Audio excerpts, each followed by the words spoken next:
सफल होगी तेरी आराधना। आप लोगों को जो चाहिए वो कीजिए, जो कहना है वो कहिए, लेकिन मेरी डिसीजन भी फाइनल है। इस लड़की से तो मैं शादी कभी नहीं करूंगा।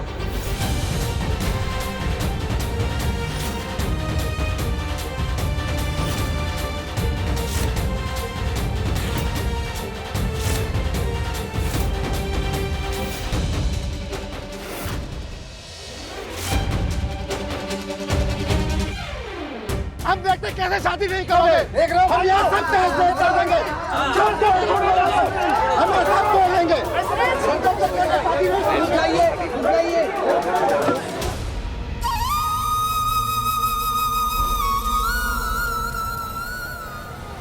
लड़की को इंसाफ दो, लड़की को अपने बच्चों को अपनाओ, लड़की को इंसाफ दो, ये शादी कराओ, ये शादी करो, ये शादी करो, ये शादी करो, ये शादी करो।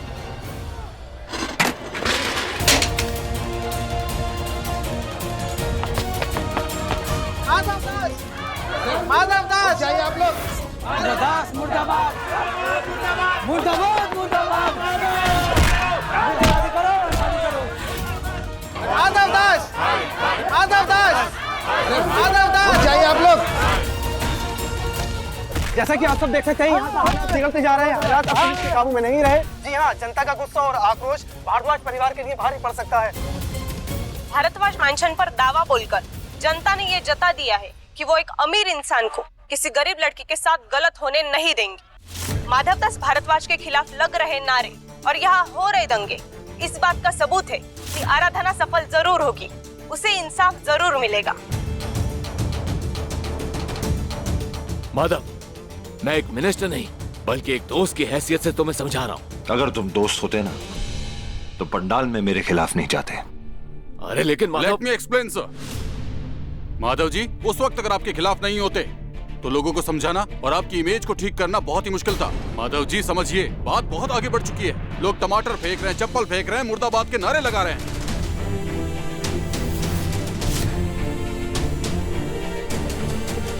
आपके हाथ में कुछ नहीं बचा। अगर आपको कोई बचा सकता है तो सिर्फ आप, इवन मैं भी नहीं। और अब बात सच झूठ से बहुत आगे बढ़ चुकी है। आपकी इज्जत, आपकी रेपुटेशन सब दांव पर लगा है। अगर आप नहीं झुके तो मामला हाथ से निकल जाएगा और हम भी आपकी मदद नहीं कर सकते। आई एम सॉरी, पर इस सिचुएशन में सिर्फ एक ही सच है। कौन सा सच? कैसा सच? क्या कहना चाहते हो तुम? मैं यही कह रहा हूँ, अगर तूने उस लड़की को नहीं अपनाया तो फिर मजबूरन मुझे तुम्हारे सारे लाइसेंस कैंसिल करने पड़ेंगे। स्कूल, कॉलेज, ट्रस्ट सब पे ताला लगेगा। गुडविल में जो तुम्हारा बिजनेस और चैरिटी चल रही है, जिसके तुम फेस हो, लेकिन आज इस पूरे कंट्रोवर्सी ने पूरा खत्म कर दिया है। अगर तुम्हें खुद को बचाना है तो तुम्हें कॉम्प्रोमाइज करना ही पड़ेगा। हरगिज़ नहीं। जब मैंने कुछ गलत किया ही नहीं तो मैं कॉम्प्रोमाइज क्यों करूं? लावा। माधव बेटा, मंत्री जी बिल्कुल सही कह रहे हैं। समाज और बिरादरी में तुम्हें रहना है तो उनके बनाए हुए कानून तुम्हें मानने होंगे। हाँ हाँ, मानने होंगे। अभी समाज के विरुद्ध चलकर कैसे जियोगे तुम?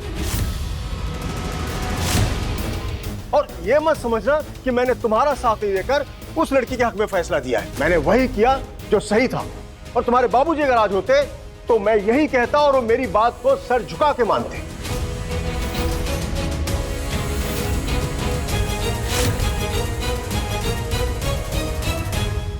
माधव बेटा, तुम समाज में अकेले नहीं हो। समाज के विरुद्ध जाओगे तो बिरादरी से बाहर कर दिए जाओगे। माना कि तुम शहर में रहते हो लेकिन तुम्हारी जड़ें गांव से जुड़ी हुई है। इन लोगों को नाराज करोगे तो ये समझो कि तुम्हारा हुक्का पानी बंद। समाज से कट जाओगे, कहां समाज में मुंह दिखाओगे? परिवार में बच्चे हैं, बच्चियां हैं, उनका घर कैसे बसेगा? घर के बेटियों की शादी कैसे होगी, ये सोचा है?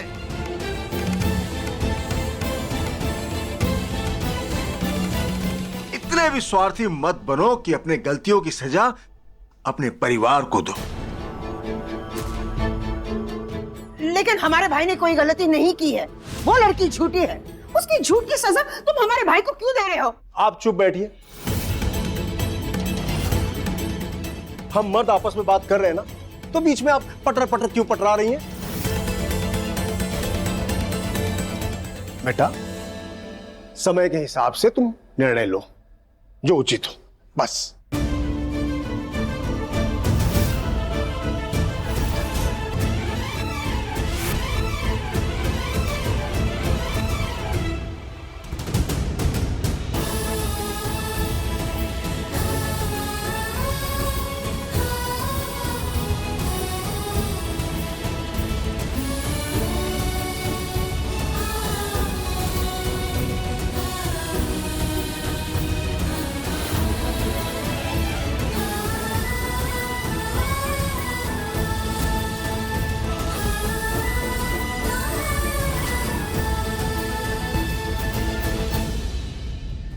लड़की ने आते ही पहले दिन तुमसे यही झूठ बोला था कि वो इस शहर में अपने पति की तलाश में आई है, लेकिन सच बात तो ये है कि उसका कोई पति नहीं है। अब वो तुमसे ये कहना चाहती है कि उसके बच्चे का बाप कोई और नहीं, तुम हो। अपने बच्चे को तुम्हारा बच्चा बताकर वो तुमसे पैसे ऐंठना चाहती है। अगर यही उसका इरादा है तो ठीक है, लेकिन अगर इस आलीशान घर में वो अपनी जगह तलाश कर रही है तो फिर भगवान ही मालिक है। मैं मेरे विनायक की कसम खाकर कहती हूँ, ये बच्चा माधव साहब जी का ही है। शादी करना चाहती हो ना मुझसे, इसलिए ड्रामा कर रही हो ना तुम? ओके फाइन, मैं आज अभी इसी मंडप में तुम्हारे साथ शादी करूंगा।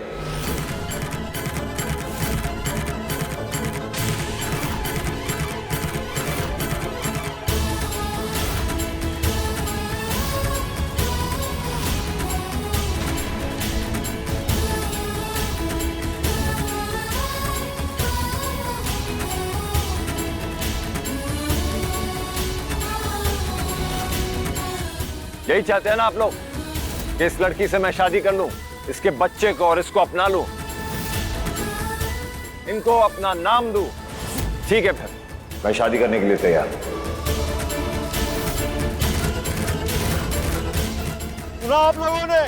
माधव दास भारद्वाज ने यह निर्णय लिया है कि इस लड़की के साथ अन्याय नहीं होने देंगे।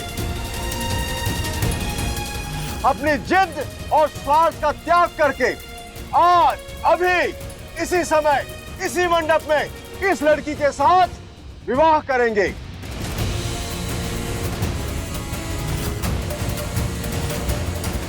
आज होगी न्याय की जीत। माधव दास जी की, माधव दास जी की, माधव दास जी की, माधव दास जी की, माधव दास जी की, माधव दास जी की, माधव दास जी की।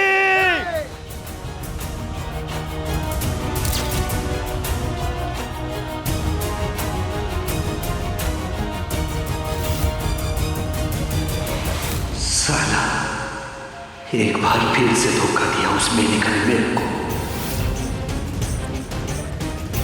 औरों को भगाने के लिए मेरे को बुलाया, पर शादी उसकी अपने भाई से करवा रही है। छोड़ेगा नहीं मैं इसको।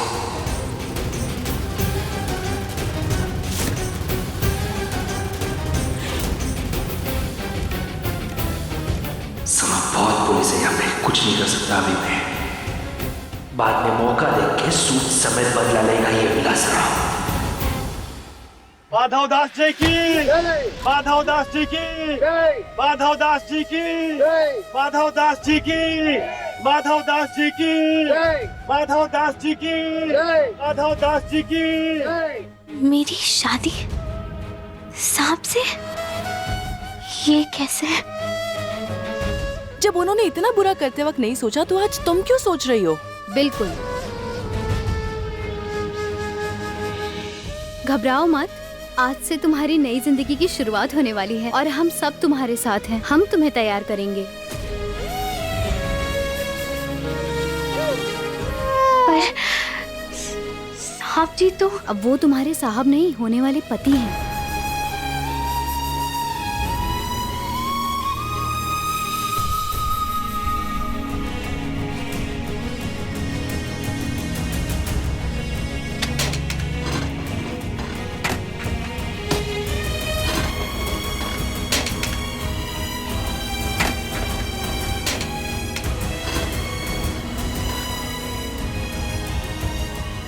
फिक्र मत करो, तुम्हारी शादी का जोड़ा हम तुम्हें दे देंगे। और तुम्हें तैयार भी हम कर देंगे। ये देखो, इसमें से कौन सी साड़ी पहनोगी? ये रहे गहने, तुम्हें जो पसंद हो वो पहन लो।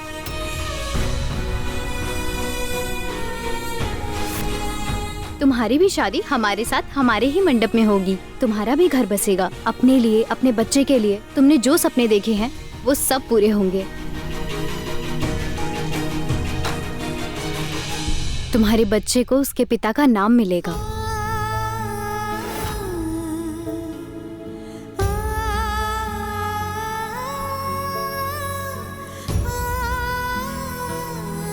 सॉरी विनायक, मुझे इस तरीके से ये सब करना पड़ रहा है, पर मेरे पास और कोई रास्ता नहीं है। हे भगवान, मैं तो लुट गई, बर्बाद हो गई, मेरी जिंदगी बेकार हो गई। हे भगवान, ये धरती फट जाए और मैं इसमें समा जाऊं। जलेबी दीदी, उठा ले मुझे भगवान। अरे ओ नहीं रहना जलेबी मुझे इस दीदी, धरती अरे पर, क्या मुझे कर रही नहीं हो? ऐसे रहना। चूड़ियां तोड़ रही हो, अपशगुन होता है। अब माथा पीट के क्या होगा? अरे जो इस घर में हो रहा है वो कोई अपशगुन से कम है। इतने साल अपनी जिंदगी झोंक दी मैंने इस घर के लिए। मेनिका मैडम की पैरों की धूल बनकर लिपटी रही, कोलू की बैल की तरह जुटती रही, लेकिन वो कल की आई हुई छोकरी ऐसा खेल खेल गई। 4 दिन में नौकरानी से महारानी बन गई। मैं तो मेनिका मैडम को बहुत लायक समझती थी, लेकिन वो तो एकदम नालायक निकली। हे भगवान, उठा ले मुझे।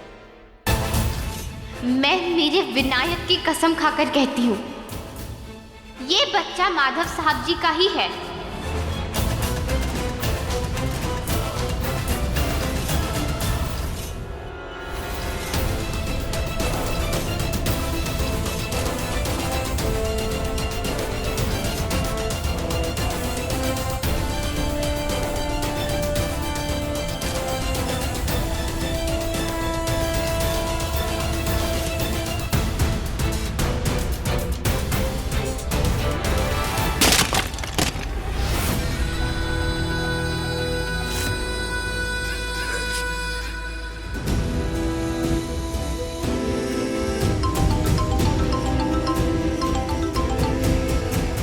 हेलो, बहुत गलत कर रही है तू।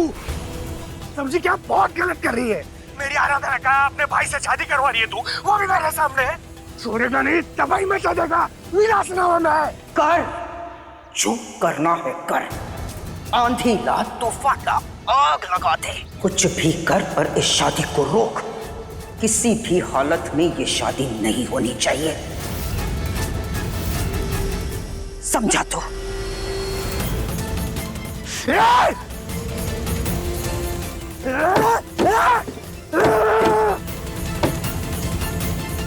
छोड़ेगा नहीं।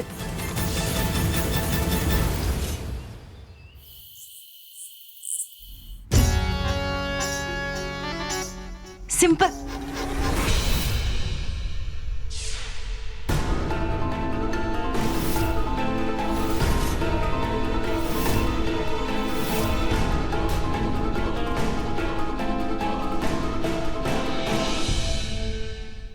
दीदू, मैं कैसे दिख रही हूँ?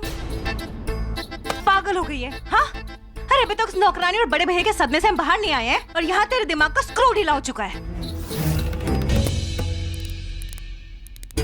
ये क्या करना क्या चाहती हो? ना स्क्रू ढीला हुआ है और ना ही मैं पागल हुई हूँ। बस पहली बार अपने दिमाग से काम कर रही हूँ।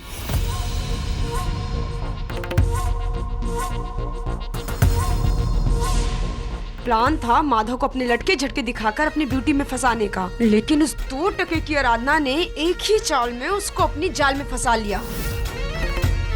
मेरी सारी की सारी एक्टिंग धरी की धरी रह गई। तो क्यों ना अब मैं अपने रियल सेल्फ में ही आ जाऊं? दी, अब टाइम आ गया है इन भरद्वाज को बताने का चौटाला गर्ल्स है कौन। एक बार अपने पर आ जाए ना तो वो कुछ भी कर सकती है। अच्छा, तो ये चौटाला गर्ल क्या करने वाली है? मैं इस जोड़े में उस आराधना को हटाकर खुद मंडप पे बैठूंगी। और किसी को पता ही नहीं चलेगा कि घूंघट में मैं हूँ। और अगर किसी को पता चल गया तो चल जाए, क्योंकि तब तक तो शादी हो चुकी होगी ना दीदू। अरे प्लान तो अच्छा है तेरा, लेकिन घर वाले गुस्सा होंगे। अरे उस नौकरानी से बढ़िया डील मिल रही है उनको। उस 2 टके की आराधना से ज्यादा पढ़ी लिखी हूँ, सुंदर हूँ, स्टैंडर्ड वाली हूँ। 2 टमाटर 4 धमकियों की वजह से अगर माधव उस आराधना से शादी करने के लिए तैयार हो सकते हैं, तो मुझसे शादी करके ही विल थैंक्स हिज स्टार्स दीदू। और यस, आप मुझे आज माधव से शादी करने के लिए नहीं रोकोगे, चाहे कुछ भी हो जाए। मैं आज माधव से शादी करके ही रहूंगी। तथास्तु। बहुत सुंदर लग रही हो। किसी की नजर ना लगे, आज ना तुमसे तुम्हारे पति की नजरें हटेंगी नहीं। शादी वाले दिन तो दुल्हन को खुश रहना चाहिए, चहकना चाहिए। आज तो चिंता की कोई जगह ही नहीं होती। अच्छा ठीक है, हम वहाँ देख कर आते हैं और तुम्हें थोड़ी देर में लेने आएंगे। चलो चलते हैं।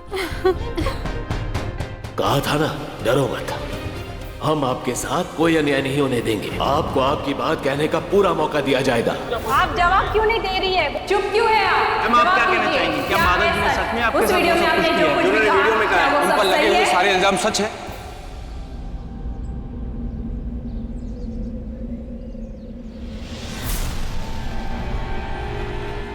क्या सोच रही है आरू?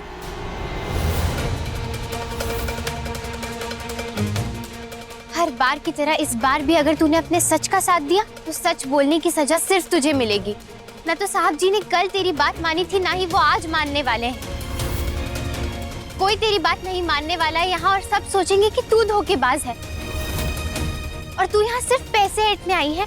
तुझे इस तरीके से चोर समझकर सब तुझे जेल भिजवा देंगे और विनायक को अनाथ आश्रम में। और अगर विनायक को इस घर पे रखा गया तो उसके दुश्मन भी उसे नहीं छोड़ेंगे। मैं मेरे विनायक को कुछ नहीं होने दे सकती, मेरे बच्चे को कुछ नहीं होगा। आरू, अगर तुझे अपने विनायक की फिक्र है, अगर तू उसे जिंदा देखना चाहती है, तो तुझे आज पहली बार झूठ बोलना ही पड़ेगा।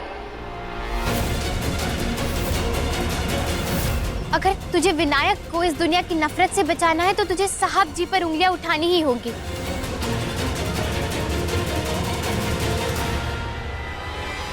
क्योंकि आज तुझे सिर्फ तेरा झूठ बचा सकता है, सच नहीं। तुझे आज तेरे उसूल या तेरे बच्चे में से किसी एक को चुनना होगा आरू। तुझे चुनना ही होगा। तुझे तेरे बच्चे के लिए ये रास्ता चुनना होगा आरू। तेरे पास और कोई रास्ता नहीं है, तुझे तेरे विनायक को चुनना होगा आरू। तुझे चुनना ही होगा।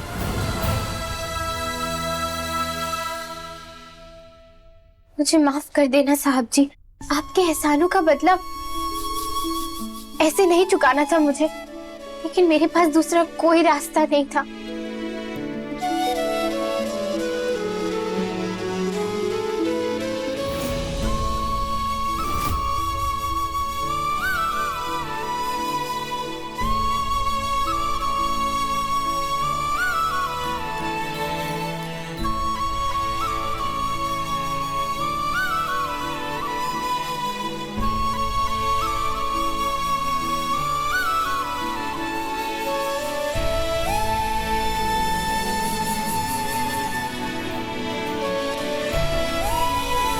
मेरे बच्चे को बचाने के लिए मैं जो कर सकती थी मैंने वही किया, क्योंकि मैं एक माँ हूँ। उसके बाद मेरी कोई और पहचान है। और जब बात औरत के बच्चे पर आती है तो वो अपने बच्चे के सिवा खुद की भी नहीं सोचती।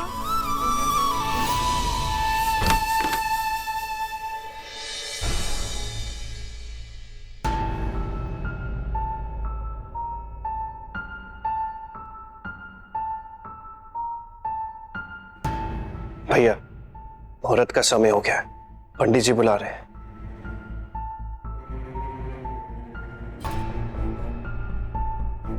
सभी वेट कर रहे हैं भैया।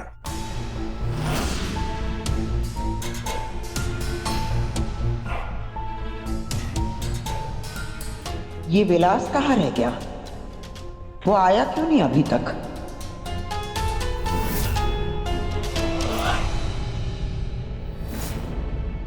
माधव, अभी सोच लो, समझ लो, अभी भी समय है तुम्हारे पास। इस अनर्थ को रोक दो।